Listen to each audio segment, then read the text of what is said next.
Oke, yuk langsung kita bedah pertandingan Liga Inggris akhir pekan ini yang kayaknya bakal seru nih.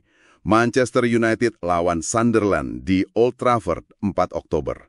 Selamat datang di sesi pendalaman khusus buat Anda. Jadi di depan kita ini udah ada rangkuman data sama analisis ya. Udah kami saring dari macam-macam sumber, ada Squawka, Opta, Forbet, preview pertandingan, catatan taktikal juga. Nah, misi kita simpel aja, kita mau ngeluarin intisari paling penting dari semua ini. Biar Anda cepet nangkep apa sih yang benar-benar perlu diperhatikan di laga nanti? Yang langsung kelihatan banget dari sumber-sumber ini tuh kontrasnya ya, narasi kedua tim di awal musim, beda banget. Di satu sisi kita lihat Manchester United, performanya gimana ya, masih naik turun gitu. Baru 7 poin, terus yang agak PR nih, pebobolan udah 11 gol. Baru 6 laga padahal. Banyak juga ya 11 gol. Nah, terus di sisi lain, Sunderland ini muncul gitu aja. Tim promosi, tapi tampilnya lepas banget. Mengejutkan lah. Udah ngumpulin 11 poin dari 6 laga. Posisi mereka di papan atas itu jelas bukan hoki semata kayaknya ya. Betul. Dan kontras ini nih yang bikin pertandingannya jadi menarik gitu dinamikanya. Kalau kita lihat data head-to-head sih, emang United dominan ya secara histori. Apalagi kalau main di Old Trafford. Jarang banget mereka kalah lawan Sunderland di kandang. Ini bisa jadi, booster mental, tapi bisa juga jadi beban ekspektasi kan? Oh iya benar. Nah, ngomongin soal pemain nih. Ada kabar bagus dikit buat United. Casemiro balik dari Skorsing. Penting ini buat tengah mereka ya kan? Tapi PR besarnya yaitu tadi, di belakang. Lisandro Martinez masih belum bisa main. Ya, tekanan paling besar jelas ada di pundaknya Ruben Amorim, manajer United. Jelas itu. Performanya inkonsisten, terus pertahanan rapuh. Data Opta malah ninjukin mereka sering banget kena pas transisi negatif. Jadi wajib banget menang ini. Nggak boleh hilang poin lagi, apalagi di kandang. Wah, jadi ini kesempatan emas buat Sunderland dong ya. Datang modalnya pede banget, bisa jadi mereka malah lihat ini peluang buat memanfaatkan goyahnya United. Gitu nggak sih? Sangat mungkin. Analisis taktik dari beberapa sumber kayaknya mengarah ke sana. Skenarionya United bakal coba kuasai bola, kontrol permainan, mungkin andelin kreativitas Bruno Fernandes atau kecepatan sayap.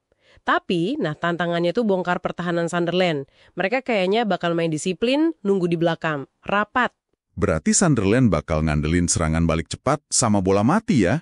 Itu kan senjata andalan tim underdog biasanya. Bener. Diprediksi gitu, mereka bakal coba maksimalkan setiap ada kesempatan, entah transisi cepat atau set piece. Jadi kuncinya efisiensi buat mereka.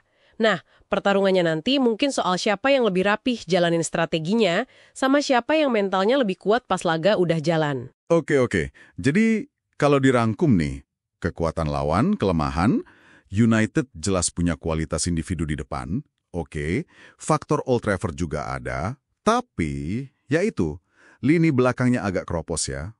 Plus tekanan mental. Itu red flag gede banget ya menurut sumber kita. Pertaruhan lah ini buat mereka. Nah, kalau Sunderland, modal utamanya ya mentalitas positif itu. Sama organisasi permainan mereka yang sejauh ini lumayan solid. Tapi tantangannya ya kedalaman skuad tadi mungkin belum setara ya. Sama gimana mereka handle tekanan main di stadion kayak Old Trafford. Apalagi kalau ketinggalan duluan, pengalaman di laga besar bisa jadi pembeda gitu.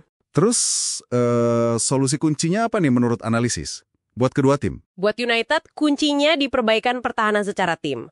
Harus kolektif, jangan gampang panik. Terus katanya, cetak gol cepat itu bisa bantu banget. Biar bisa kontrol ritme, ngurangin tekanan. Intinya sih tampil solid, klinis. Kalau Sunderland, ya disiplin bertahan itu harga mati. Mesti rapat, sabar, terus efisien banget pas dapat peluang nyerang. Jadi pertanyaan besarnya kan, tim mana yang bisa eksekusi rencananya lebih bagus nanti, di bawah tekanan gitu. Oke, jadi kesimpulannya ini duel klasik ya, raksasa yang lagi terluka gitu, butuh bukti. Lawannya tim promosi yang lagi seneng-senengnya, momentumnya bagus, bebannya nggak seberat United. Tas sumber sih emang ngarahnya ke kemenangan tipis ya buat Manchester United. Skor paling sering muncul itu 2-1, mungkin babak pertama 1-0 gitu.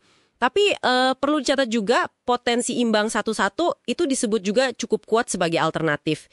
Apalagi kalau ya kesalahan defensif United kumat lagi atau Sunderland mainnya disiplin banget sepanjang laga, marginnya tipis kayaknya. Jadi apa artinya semua ini buat Anda? Pertandingan ini bukan cuma soal 3 poin aja loh.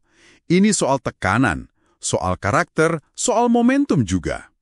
Akankah tekanan besar di Old Trafford itu malah ngebakar semangat juang United? Atau justru Sunderland yang bakal terus ngelanjutin cerita kejutan mereka? Buktiin kalau performa bagus mereka ini bukan cuma kebetulan. Nah, itu sesuatu buat Anda renungkan sambil nunggu kick-off nanti.